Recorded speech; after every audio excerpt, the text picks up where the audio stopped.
Jose Mario de Vega. Si Jose Mario de Vega ay nakapagtapos ng kursong AB Political Science sa Olivares College at may masterado sa Filosofiya sa Universidad ng Pilipinas, Diliman. Nakapagtapos din siya ng kursong Abogasya sa Philippine Law School. Siya ang may akda ng librong Dissente at Insurrecto o Dissente Part 2. Co-author ng librong Doing Ethics, Introduction to Moral Philosophy at isa sa mga patnugot ng mga aklat na ang monumento at ang tore sa kasaysayan, pagtatakda sa luneta, hiraya ng knights at pasya ng bayan, at pamana ng ika-19 na dantaon, pagtatakdang pangkasaysayan, bayani at hero sa pagbubuo ng bansa. Dati siyang nagtuturo ng mga asignatura sa Filosofiya, Agham Panlipunan at Kursong Andres Bonifacio at Kilusang Katipunan sa Universidad de Manila. Siya rin ang una at dating direktor ng Kursong Andres Bonifacio at ang Kilusang Katipunan ng Naturan ding Pamantasan. Kamakailan ay nagbigay siya ng tampok na panayay sa sampaksaan ng limbagang pangkasaysayan ukol sa pantayong pananaw at paninindigang politikal na may pamagat na ang kakulangan ng pantayong pananaw at panganib ng kanan nitong tendensiya at ang pagpapalakas ng kaliwa nitong elemento tungo sa sosyalistang lipunang Pilipino. Kasalukuyan siyang nag-aaral sa Universidad ng Pilipinas, Diliman sa programang doktorado sa Philippine Studies. Atin pong batiin si Attorney Jose Mario de Vega para sa ating pinakaunang presentasyon ngayong umaga. Attorney?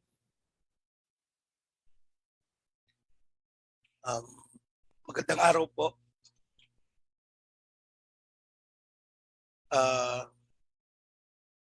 I'll start the share screen.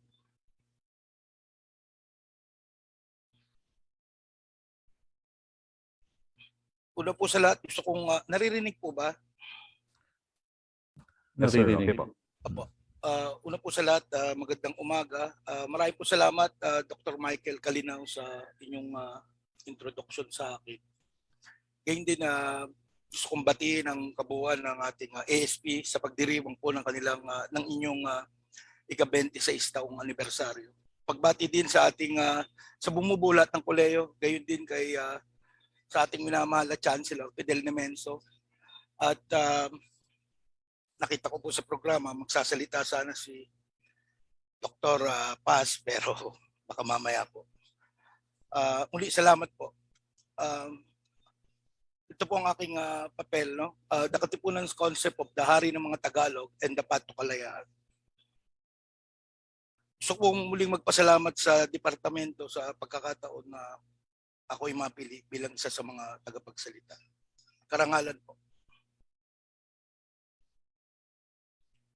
Okay, let me begin with the Ladja Revolt of 1643. It was said that Don Pedro Ladja was a Moro Bornean and a self-claimed descendant of Lacandula who came to Malolos in 1643. What is the reason of the revolt? His land was confiscated by the Spaniards. So, you know, this is the continuing script of our non-stop rebellions against the Spanish, no? The confiscation of land, polo y servicio, etc., and injustices. So he proclaimed himself as the king of the Tagalogs, no? Or the hari ng mga Tagalog. This was despite the fact that a parish priest tried to convince him not to pursue his plans. Of course, it will, you know. Upon his capture, he was brought to Manila, where he was executed. So I would like to call the attention of the reader here. So the rebellion was in Bulacan, probably certain parts of Pampanga, there in region in Central Luzon, as we know now. But when he was captured, why is it that he has to be brought to Manila? Of course, because you're a rebel, you have to be brought to the capital to show to the whole world that this is what we do to the rebels. Now you will be executed at the capital to serve as a warning to future rebels that this will be the thing that will happen to you. Questions. What is the significance of Ladya's invocation that he is a descendant of Praha Matanda? Because he claimed that he is a relative of Praha Matanda. So what? This is for purposes of royalty? I'm a royal. Political recognition? Successional rights? Because if you remember, if you are a Datu or a Lakan, the Spanish at the initial phase of their conquest gave certain degree of leeway or what you call that, certain concessions. But of course, later they will not, as always, they will not keep their promise. So that led, if you remember, in the conspiracy of the Tagalog, of 1589 to 1588. And this conspiracy, as you know, was a national in scope. So Luzon, Visayas, Mindanao, and there is also a foreign element.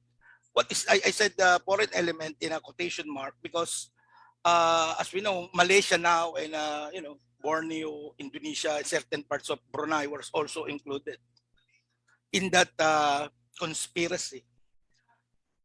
So our rebel, Ladya, claims that he is a descendant of that royalty, Praha Matanda. So in doing so, is also in a way invoking the conspiracy of the Tagalog that happened nearly 100 years ago, isn't it? So if he came from Borneo, then what the hell is he doing here? So if he's a Bornean, and then he's in Bulacan, so does it mean that back then there is no such thing as a boundary between the Philippines, Indonesia, and Malaysia, etc., as we presently know now? Finally, what is the socio-political and historical implication of his claim that he is allegedly the king of the Tagalog? The pertinent question there is, where did Ladya get the concept or the idea of the hari ng mga Tagalog? Moving on, Hermano Pule and the Conflagia de San Jose Revolt. As we know, in 1841, when Hermano Pule, his adherents with the help of some of their allies, the tribal cultural communities, successfully repulsed the initial attack of the Spanish forces in their base there in Tayabas. It was the people in the town folks of the said area, present-day Quezon and some parts of Laguna and Batangas, who declared him as the hari ng mga Tagalog. So the questions and the distinction there are the following, or as follows. Again, it is utterly relevant and pertinent to ask the central questions. No? Where did both Ladya and Pule got the concept of the hari ng mga Tagalog? Is it in Borneo? Is it here? Or is it probable to state that the concept or the very idea is already prevalent in some parts of Southeast Asia then? Be that as may, the distinction between the two herejes or filibusteros is that Ladya's claim that he is the hari ng mga Tagalog is a self-proclamation. So he is the one who proclaimed himself. But the question is, why do some of our people then believe him and even join the revolt? So he said, oh, let's have a revolt. I am the hari ng mga Tagalog. And the people believe. They even join him. The question there is why? While to Pule, it was the people who gave him the title or the honor. So I would like to invite the attention of our people and the participant to watch that movie, Hermano Pule. There is I really love a famous scene there wherein they won the battle, the first part, and then one of his adjutant gave him the bolo and say, Hermano Pule, ikaw na ngayon ang hari ng mga Tagalog. So ikaw na ngayon. So the question there is, sino ang hari ng mga Tagalog noon? You know? Hence the question there is, where the hell does the people themselves got the idea or the concept of the hari ng mga Tagalog? So it is not only the leaders who says that they are, that our people then also have their own concept of the hari ng mga Tagalog. So we move on now to the Katipunan, which is the heart of this lecture. 240 years later, God Andres Bonifacio and the anak ng bayan mga anak ng bayan, established the KKK or the Katipunan. As we know, people, our traditional knowledge of the foundation of the Katipunan is wrong. We believe, we grew on the text that it was July 7th, 1892. But thanks to Jim Richardson in his book, The Light of Liberty, 2014, we learned that the establishment of the Katipunan is much earlier, and it practically changed our view on history, our scholastic historiography, etc. Because it was established in January of 1892, as per the documents. As we all know, their ultimate aim is to strangle, to separate from and destroy through violent means the Spanish power of these islands. I would like to call your attention to see the foundational document, which can be found again in that book of Jim Richardson, The Light of Liberty. You will see there that back then we have a different orthography. So if you read the one of the foundational document, it's written there that ang sangkapuluang ito ay jumijiwalay na. Hindi po ba? But if you read it today, it is properly understood as ang sangkapuluang ito ay humihiwalay na, no? Sa sukubang walang yang inang Espanya, something of that sort, no? So through violent means, and to return to inang bayan, the kalayaan or liberty and kaginhawahan, and which I translated as well-being. There is a debate here, people, with regard to the translation of well-being with regard to our kaginhawahan, but that's not that will not be covered by this paper. To me, I will not look at the dissimilarity, but more on the similarity of well-being and kaginhawahan. No, of all people that were born and bred here. So who are these Tagalog? I would like to invite your attention to the footnote of Jacinto's Cartilla. So the Tagalog are all those people that were born and bred here. No? So lahat ng tao na dito ay tumubo. So the Tagalog refers to the Luzon, Visayas, and Mindanao. No? And the Katipunan, though using violent means, will still use all of this using reason. Katwira, no? Which I translated that reason. Again, there is a debate here, people, with regard to the distinction between reason and katwira, because again, some scholars in Philippine academia says that, the West reason or right zone is different from our katwira. Ay, hindi ko na po papatulan po yan. Ano? Again, I would like to look at the similarities rather than the differences. Next, Bonifacio's political philosophy of the nation or inang bayan. He utilized and consciously transformed the concept or the idea of the hari ng mga Tagalog, not as a claim or a title to a single person that will lead our people, but rather as a political term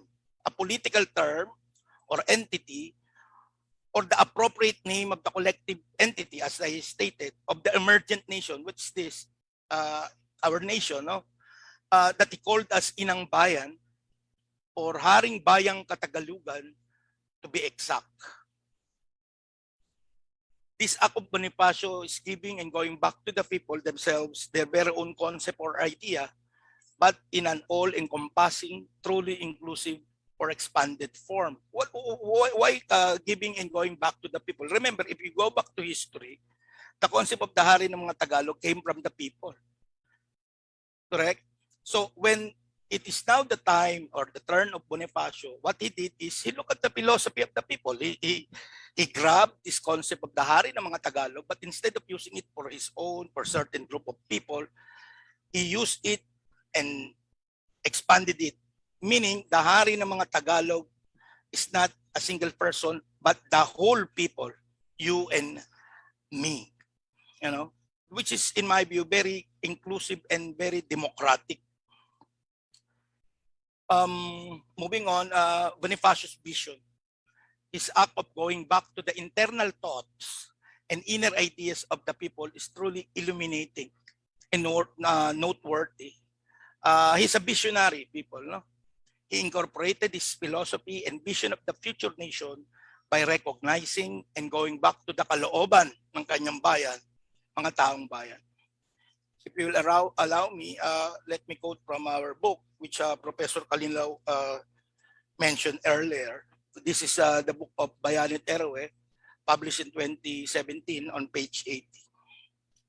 Dito ay maliwanag na hindi mapapasubalian ni naman ang malalim na pag-iisip at pagtingin ng Supremo sa pagsimsim at pagdalumat sa mga umiiral na mga kaisipan, pananaw at filosofiya na nasa loob ng mga kalooban ng taong bayan at namamayani sa kanilang mga diwa, gunita at kamalayan na nakabatay sa ating paniniwala na pamana at kalinlangan ng ating mga ninuno ng historical, material at empirikal na salalayan ay walang dili iba kundi ang mahalagang pahina ng mga pakikibaka, mga kabangyamang karanasan, mga pagsisikap, pananalig, pag-asa at paghihirap, gayon din ang kanilang mga simulain, pagmamahal at pag-ibig ng ating mga sinauna o mga naunang totoo at lantay ng mga ninunod mandirigma. The HBK or the Haring Bayang Katalugan is you and me, all of us. It simply means that to Bonifacio and the Katipuneros, the glorious and noble act of unifying the sons and the daughters of the nation for purposes of returning to Inang Bayan, Her Kalayaan, or the Haring Bayang Katagalugan is the responsibility of each and every one of us. Again, let me quote a portion of that of our book. Kalabisan ng sabihin pa, ngunit ang inobasyon at appropriation, paggagagap, pagdalumat, ng Supremo may pag-asa sa nasabing konseptong bayan ay tunay na napaka-revolusyonaryo na nagpapakita ng kanyang matining at malalim na pag-iisip. Pinapakita rin ng kanyang makabuluhang akto, hindi lamang ang lawak ng kanyang pangunawa, kundi ang kanyang panghinaharap na bisyon para sa kanyang mga kababayan. At ito po ay pinapatunayan ng ating madugo at marangal na kasaysayan. Alalaong baga, ang Haring Bayang Katagalugan ay pumapatungkol hindi lamang sa ilang bahagi ng populasyon, kundi ikaw at ako o tayong lahat. Kaya nga central din sa filosofiya ng Katipunan ang konsepto ng kapatid o kapatiran. The significance of the Hari ng mga Tagalog, which was transformed into Haring Bayang Katagalugan. I certainly believe, people, that it's an affirmation of our glorious past. And where can you get it? From his writing, Ang Dapat Mabatid ng Mga Tagalog, wherein he invoked reasons numerous times. And again, he invoked it 4 or 5 times at the latter part of that article. It is a rhetoric of resistance and defiance. Hindi kami Pelepenas, no? Kami ay Haring Bayang Katagalugan. It is a continuing inspiration for the contemporary Katipuneros now who are still fighting for karapatan, no? Rights, freedom, and kalayaan, liberty. Earlier, our beloved Chancellor noted our continuous rebellion against occupation, colonization, and now we're fighting on 2 fronts, the pandemic and the satanic administration of Mr. Duterte. Then the enemy is the Spaniards and the Filipinos. Now it is Mangkanor, its evil cohorts, and the satanic regime of Pentinilismo. The continuing legacy and challenge to us of our Katipunan heroes. They joined the movement. They heed the call of Inang Bayan.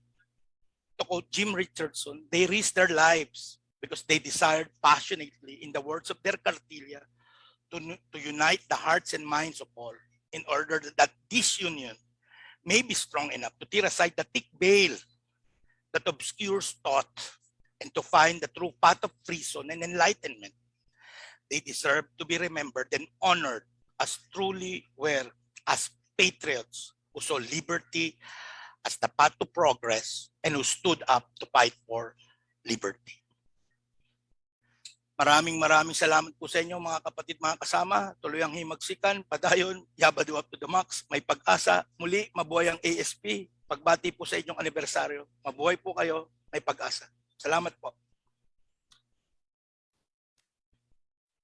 Maraming salamat po, Attorney. Sa puntong ito po ay nais lang po naming pasalamatan ang mga miyembro ng Conference Committee for organizing this event sa pangunguna ni Eli Lim, si Liz Aldiano, Jane Carlos, Ara Espigar at Ana Pineda. Maraming salamat po.